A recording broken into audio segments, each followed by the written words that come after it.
Good afternoon, everybody. Today we are going to rationalize our teaching profession long examination. So focus, listen attentively. Let us start with item number one. Question for item number one. What is inclusive education? So the question is asking for the concrete definition of inclusive education. Letter D. Putting learners without disabilities in one classroom, that is not inclusive, no? Because you are only pertaining to the students without disabilities. Letter C, putting learners with the different disabilities together in one classroom, that is not inclusion, no? You exclude them. Letter B, placing together learners with the same disabilities together in one classroom, that is not inclusion, that is exclusion. So the correct answer is letter A. Placement of students with special education needs in mainstream settings. Ibig sabihin, doon sa regular classroom. That is letter A. That's inclusive education. Number two, for meaningful teaching and learning, it is best to connect the lesson to the life of students by integrating a relevant value in the lesson.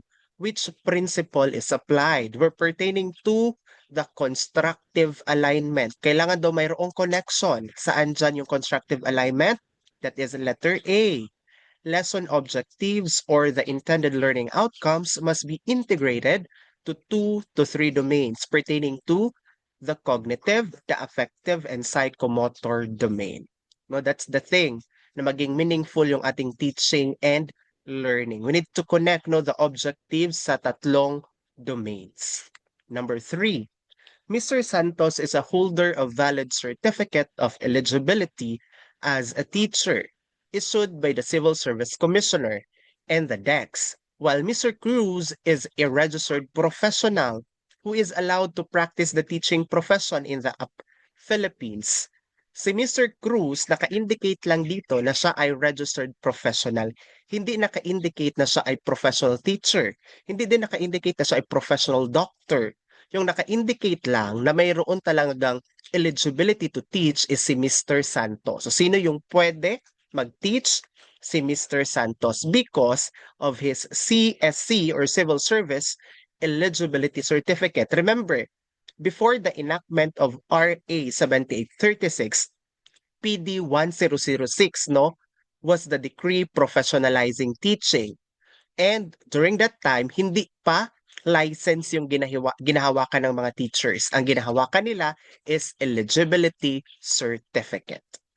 Number four, which are examples of behaviorism-based inclusive education teaching practices? Pag behaviorism, kasali dyan ang emphasis on student behavior. Sa behaviorism gani ha, remember, yung ebidensya daw na mayroong learning is change in behavior. That's part of it. Number two, manipulating stimulus materials. Remember, the classical conditioning of Ivan Pavlov, no? Stimulus response, part of it, no? Part yan siya ng behaviorism. Number three, kasali din, explicit or direct instruction. Pag direct instruction, passive ang learning. Part din yan siya ng behaviorism. Passive ang learner. So 1, 2, and 3, part yan siya ng behaviorism. Number 5, is membership in the accredited professional organization mandatory for all let passers? Ang sagot, hindi. Again, no. Hindi siya mandatory. It's optional. Again ha, optional yung ating pagiging member ng PAFTE or other organization for teachers. Optional yan siya.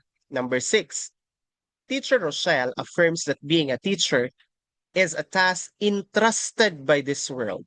Does she therefore believing that teaching is, so yung pwede lang nating piliin is si mission and vocation. Pag vocation gani, remember lang, that is your calling. Again, vocation, calling. Pag mission, that is the task, no, that you do out of your calling. Ibig sabihin, yan yung gi-entrust sa iyo na gawin. So, the sentence sa STEM natin, it pertains to the mission. The task to do out of our calling, something that is entrusted to us, that is our mission. Number 7, in which order are the steps of behaviorism-based direct instruction done in inclusive classroom? Ibig sabihin, saan daw ang pagkasunod-sunod ng step na ito, mga behaviorism-based steps? Ano ang pagkasunod-sunod? That's number one. First, introduce a lesson. Pagkatapos mo mag-introduce ng lesson, followed by structured lesson, the discussion per se. Followed by number three, monitoring students' understanding.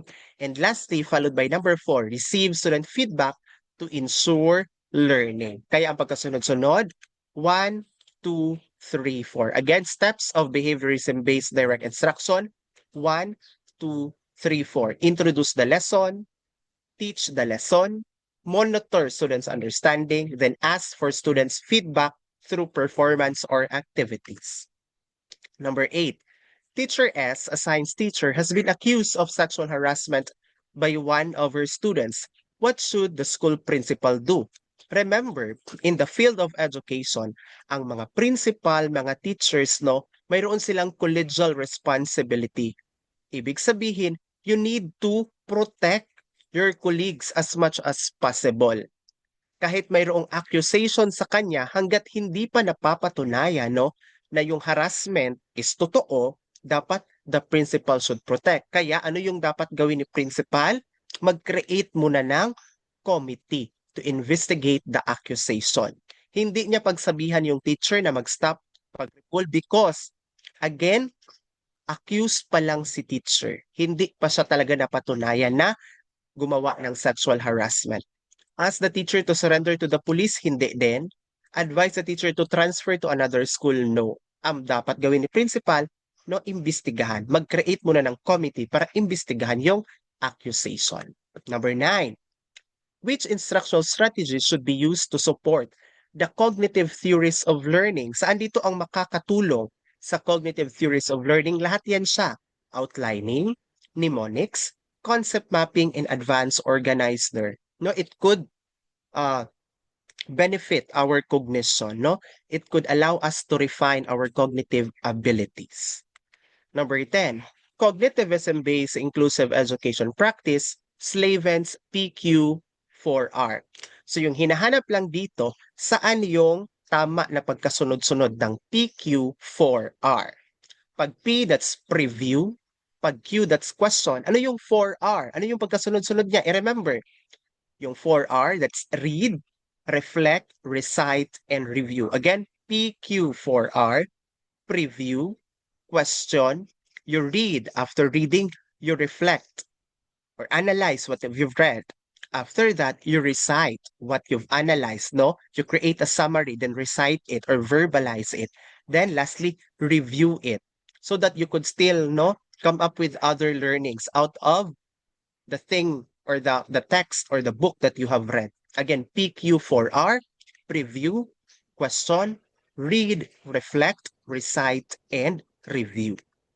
Number 11, which metacognitive strategies are used for students with special needs in cognitivism-based inclusive education? Saan dito na metacognitive strategies ang dapat gamitin para sa mga students with special needs? Lahat yan siya. Concept mapping, reciprocal chart, flow chart, and concept maps. Ito ay makakatulong upang madali maintindihan ng mga students with special needs ang mga topics, no? It could better their cognitive abilities. Lahat yan siya. Number 12, used in inclusive classrooms are cognitivism-based concept maps. What are the examples of concept maps? Ano yung mga examples ng concept maps?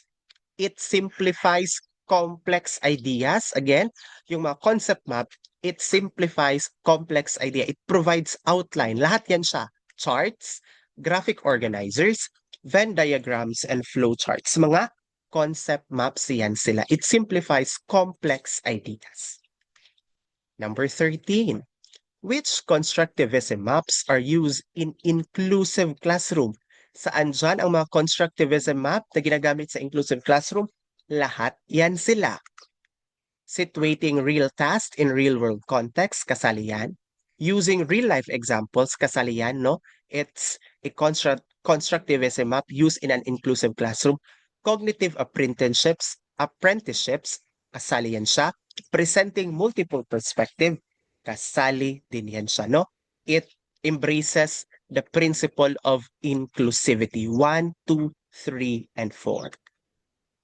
Number 14, who are referred to as teachers in the Teachers Professionalization Act.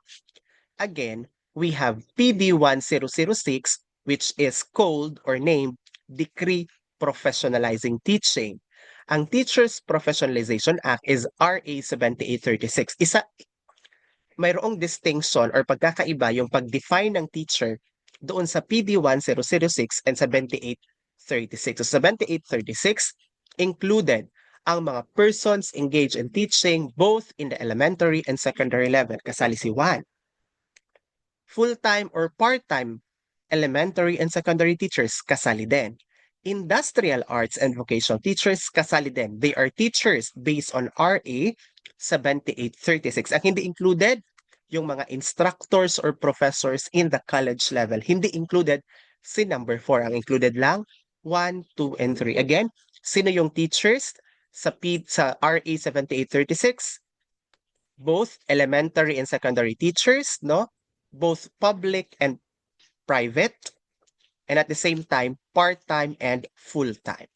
Kasali din ang industrial arts and vocational teachers. Hindi kasali yung instructor or mga professor sa college. 15. Here is the lesson objective. At the end of the students should be able to develop a positive attitude towards work. Is this a SMART objective? Students should be able to develop. Yung ginamit na word is developed. Is it measurable? No, it's not measurable. Kaya hindi ito SMART objective. Not at all, because develop is a non-behavioral term. Pag non-behavioral, it's non-measurable. Ano dapat yung ipalit sa develop?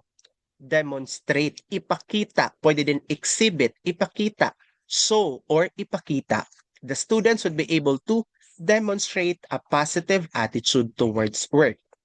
Kasi develop, no? It's something na hindi ma-recognize, hindi siya measurable. Kaya dapat yung term na ipalit, demonstrate, exhibit, or show. It's measurable. For item 16 to 18, ito yung situation. Teacher Mila taught the parts of a microscope, demonstrated how to focus it under the low power objective, then asked 3 students to try to focus it with her guidance as the class looked on. She asked the class if the 3 students did focus the microscope correctly and ended her lesson citing the don'ts and explaining the whys behind the don'ts in focusing the microscope. Before she did all these, she asked the class if it is not important for them to learn how to focus the microscope. That is the situation. This is the question. Based on Kendall's and Marzano's new taxonomy, in what domains was Teacher Mila's lesson? Kasali ba ang declarative knowledge? Kasali ba ang mental procedure? Kasali ba ang psychomotor procedure? Kasali yan sila lahat. Bakit kasali? First, declarative knowledge. Ibig sabihin, basic information. Teacher Mila taught the parts of microscope. That is declarative knowledge, teaching the parts of the microscope. Then demonstrated how to focus it. Pag nag-demonstrate how to focus, that is procedural knowledge. Students try to follow to focus it with her guidance. That is psychomotor knowledge or psychomotor procedure. May ginawa yung mga estudyante, kaya kasali yan sa lahat. Number 17, in relation with the situation given, which part of Teacher Mila's lesson consists of mental procedure or procedural knowledge? Kasali yan sa lahat. Asking the class if the 3 students focus the microscope correctly, that's procedural knowledge. Explaining the why behind the don'ts, no? Kasali yan siya. Focusing the microscope, kasali din yan siya. 1, 2, and 3, letter B. Number 18, based on Bloom's taxonomy, which part of Teacher Mila's is in psychomotor domain. Pag psychomotor, mayroong ginawa, no? Mayroong action, kaya it's letter A. The three pupils focusing the microscope. That pertains to action. Psychomotor actions may ginawa. 19. Once a teacher, forever a learner. What is the role of the teacher according to the statement? Pag ikaw ay teacher, always ka learner, meaning you are a student. Number 20. The illiterate of the 20th century will not be those who cannot read and write, but those who learn, unlearn, and relearn. What message does this have for the 21st century teacher? The 21st century teacher should be a lifelong learner. So we need to learn, how to unlearn, and how to relearn. Again, as teachers, we need to become lifelong learners. We should have the ability to learn, unlearn, and relearn. 21. The teacher is a facilitator of learning. What does this mean? Pag facilitator, letter A, she teaches only easy subjects. No, no. Pag facilitator ka, hindi lang easy subject yung ginaturo mo. Letter B, she doesn't require students something difficult. Hindi din. Letter D, she spares students of subject matter. Hindi din. Pag ikaw ay facilitator of learning, you simplify or concretize mga complex or difficult lesson. Again, when you are a facilitator of learning, you simplify or concretize difficult or complex lesson. 22. Of the 17 sustainable goals, with which teachers directly connected. Pag SDG 1, it pertains to no poverty. SDG 2, zero hunger. SDG 3, health and well-being. Connected sa atin mga teachers, that is SDG 4, education or quality education.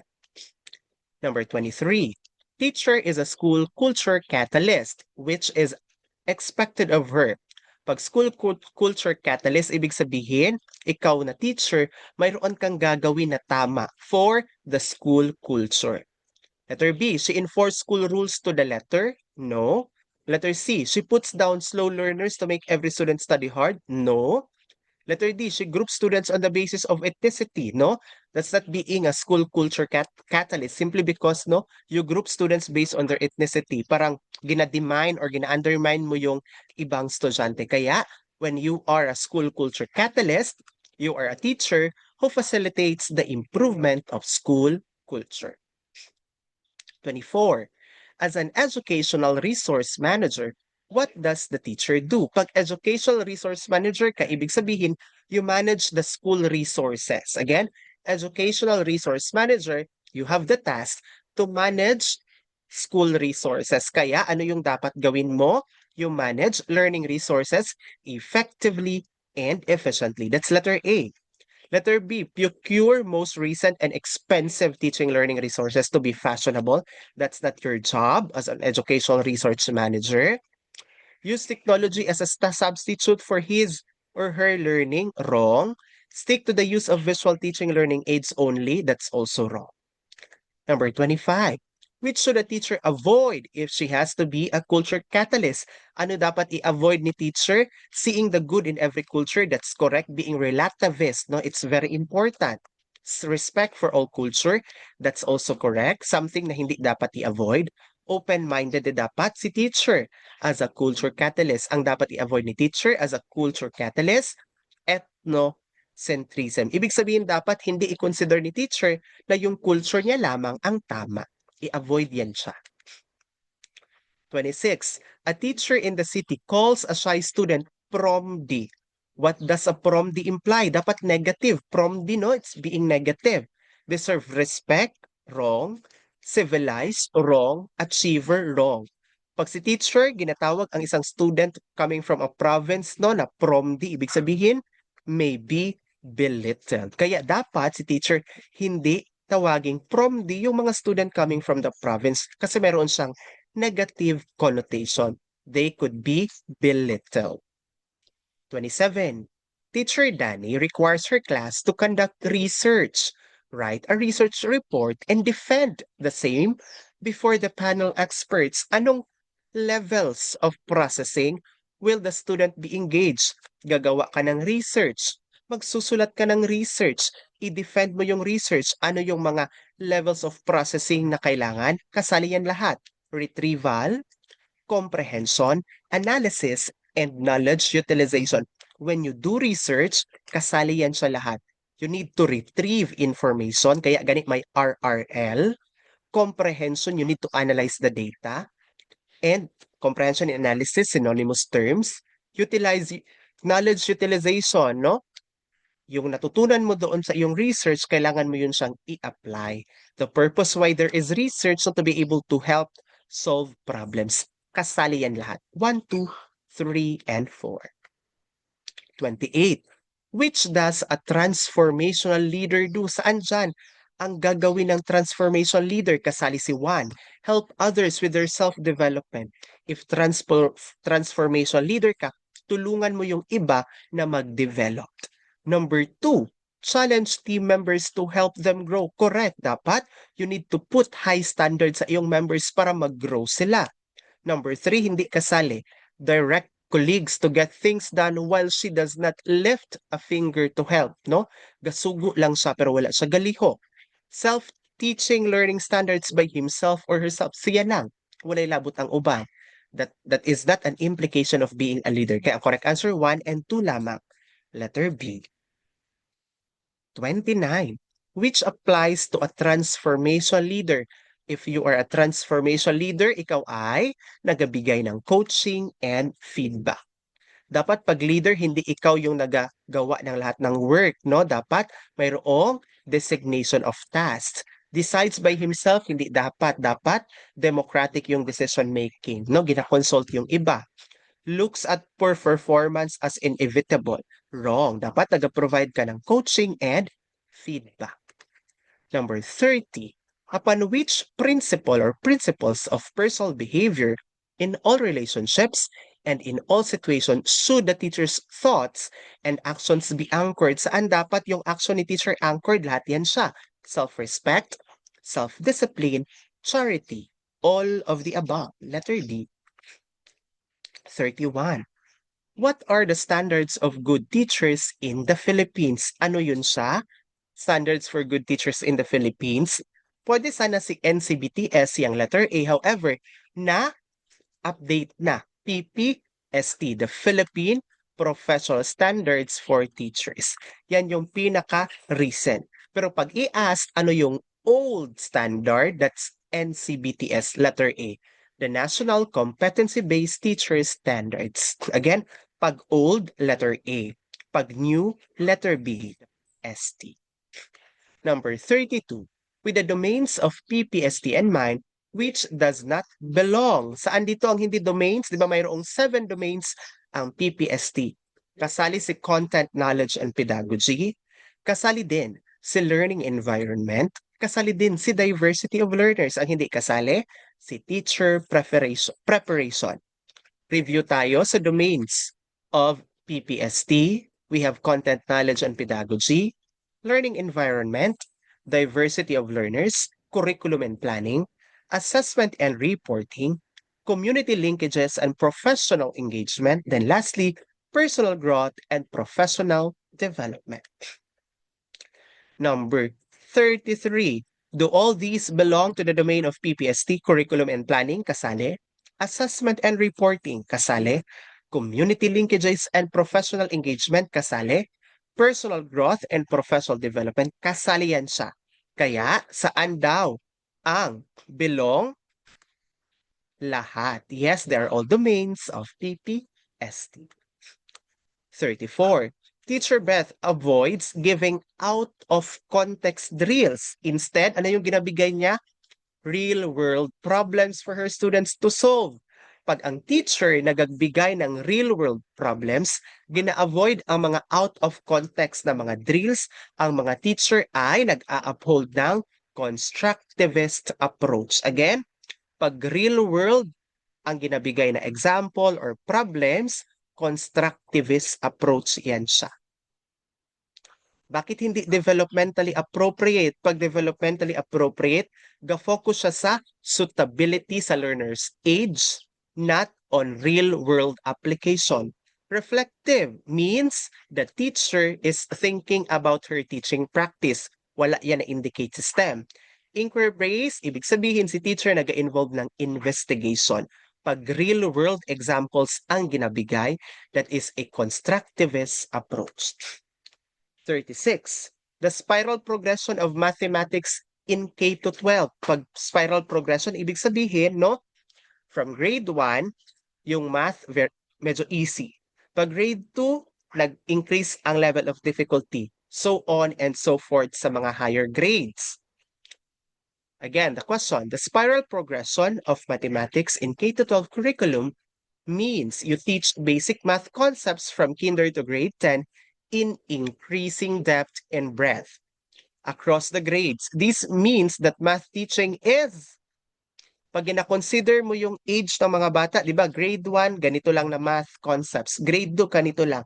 That is developmentally appropriate. Kasi yung mga topics for grade 10, hindi yan sa applicable topics for grade 2. Kaya gani, naka-spiral progression. Naka-indicate kung saan, kung anong concept, no, yung tama para doon sa grade 1, para doon sa grade 2. That's developmentally appropriate. 36. Why must a professional teacher organize records and data necessary to carry on the work before leaving? Di ba mayroong mga teacher na mag-decide that would teach abroad? Bakit kailangan niya i-organize yung mga data para walang disruption of work and services, no? Hindi para mag-show ng accomplishment, hindi para i-challenge, no, the one taking the tasks, hindi din to make known to everyone, yung purpose para hindi ma-disrupt yung work, no? Nakalatag na yung mga necessary documents before siya nag-alis. Para yung magpuli na teacher, no, na siya documents na basihan para ma-avoid ang disruption of work. 37. To act as a professional, what conditions must be satisfied when a professional teacher files a complaint against any associate? Part ito, no, ng ating code of ethics. When we want to file a complaint against our associate or our co-teacher or colleague, ano dapat ang ating gagawin? 1, kasali yan siya. Criticism must be justifiable. Kung wala kang ebidensya, huwag kang mag-file ng complaint. 1 is included. Number 2 is also included. Yung complaint hindi dapat verbally, no, ipinarating sa principal. It should be put in writing. Number 3, submitted to the proper authorities. Tama, hindi dapat isubmit kung kanino-kanino lang. Letter A, kasali yan siya. To be professional in filing a complaint against your colleague, masunod dapat yan siya. Yung criticism mo or your complaint mo should be justifiable with evidence. It should be put in writing, and the written letter should be given or submitted to the proper authorities. 38. Based on the Code of Ethics and in the spirit of professionalism, saan dapat daw ang pagbabasihan pag magpili, no, ng mga teachers? Saan dapat? Not the academic qualifications, not the seniority of age, hindi length of service, but merit and competence. Dapat, pag si DepEd nag-hire ng teacher, if si DepEd, no, nag-promote ng teacher, ang pagbabasihan, merit and competence. 39, napakataas. As a school head, you publicly reprimand a teacher in the presence of a parent who claims that the teacher has engaged in inequitable grading practices. Si principal, pinahiya, no, yung kaniyang teacher. Gireprimand yung teacher sa harap mismo ng parent na nag-complain. Tama ba in a professional and ethical standpoint yung ginawa ni principal? Hindi yun sa tama. No, no? As professional decorum mandates that leadership uphold institutional solidarity.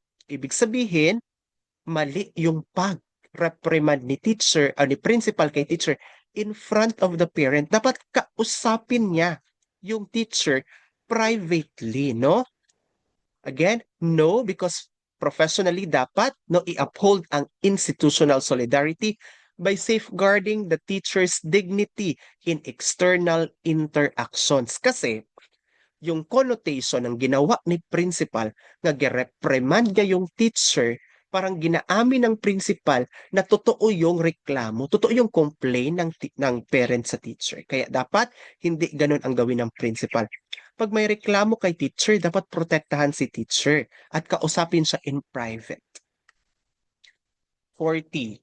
Is it professional for a teacher to tutor her own pupil for a fee? Mag-tutor ka sa iyong sariling pupil tapos may bayad. Sa Code of Ethics for Professional Teacher, bawal yan siya. No, it's unprofessional even than outside the class hours. Kahit pa weekends ka, ha? Mag tutor sa iyong student or pupil, bawal pa rin. 41. Which is the PPST for Southeast Asia teacher? Dapat, it's Southeast Asia Framework for Professional Teacher. No. Southeast Asia Teacher Competency Framework. CTCF. Again, C as in SEA, tapos TCF. Southeast Asia Teachers Competency Framework. So, pero yung pinakamalapit sa letter A. Competency Framework for Teachers, Southeast Asia. Pero dapat, Southeast Asia Teachers Competency Framework.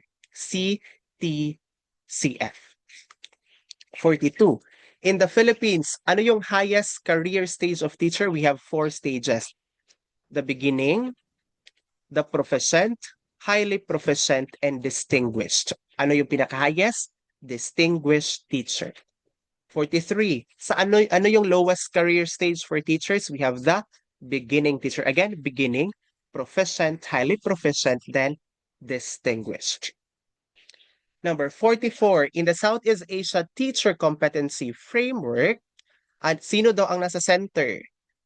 Sino ang nasa center? Si learner. Again, Asia or Southeast Asia Teacher Competency Framework, ang nasa center ha, si learner. Even the PPST, si learner din ang nasa center. 45. As an educational resource manager, teachers manages teaching and learning for learning to the maximum and to the optimum. Ano daw na type of resource? When lost is lost forever. Anong type of resources? When lost is lost forever, that is time. No? Pag lost yung time, it would be lost forever. 46. The Southeast Asia Teacher Competency Framework, the CTCF, explicitly positions the learner at its core. What is the most profound implication of this principle, di ba? Sinabi doon sa statement na at the center of the core of the competency framework for Southeast Asia teacher is the learner. Ano daw yung implication na yon? The teacher competency framework function as a structured guide delineating pedagogical and professional expectation to optimize instructional effectiveness. Hindi sinali si learner sa statement A. Statement B. The learner as the recipient of the instruction inherently necessitates an educational framework that facilitates knowledge acquisition through structured teaching methodologies. Though naka-state dyan sa learner, pero hindi pa rin siya tuhog doon sa idea na core of the competency sa learner. Letter D. The learner's presence within the educational ecosystem is primarily oriented towards supporting the functions of the teacher and the institutional mandates of the school. Hindi pa rin niya natuhog yung idea na core si learners. The letter C is the correct answer. The learner signifies that all professional standards, pedagogical innovations, and instructional strategies are ultimately designed to enhance learner outcomes. Yung mga strategies, yung standards, yung mga innovations, bakit sila ginawa? To enhance learner outcomes. Kaya core of the competency framework for Southeast Asia teachers, C, learner. Number 47, which career stage in the PPST is described? Have gained the qualification. Pag qualification pa lang, ibig sabihin bago pa lang na teacher, that is the beginning teacher or the stage 1. Again, beginning teacher or stage 1. 48, based on PPST, which career stage bridge the beginning teacher to highly proficient? Saan daw ang bridge or center? Beginning, highly proficient. Saan ang gitna? From beginning to highly proficient, maging proficient ka muna. The bridge between beginning and highly proficient is the proficient teacher. Beginning, proficient, highly proficient. 49.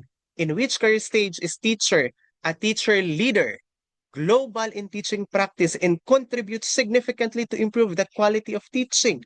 Mayroon na siyang significant contribution in the field of education. Ibig sabihin, si teacher ay distinguished teacher. Again, distinguished teacher.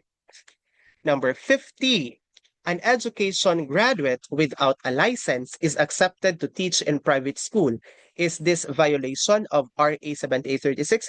Pwede ba na magturo ang isang graduate ng teacher education program sa private school kahit walang lisensya? Hindi yan siya pwede, kaya it is a violation. Violation yan siya because no one should teach without a license, even in private school. Again ha, bawal yan siya, even in private school. So that's the end of our part 1 for the teaching profession rationalization. Later, we'll proceed to our part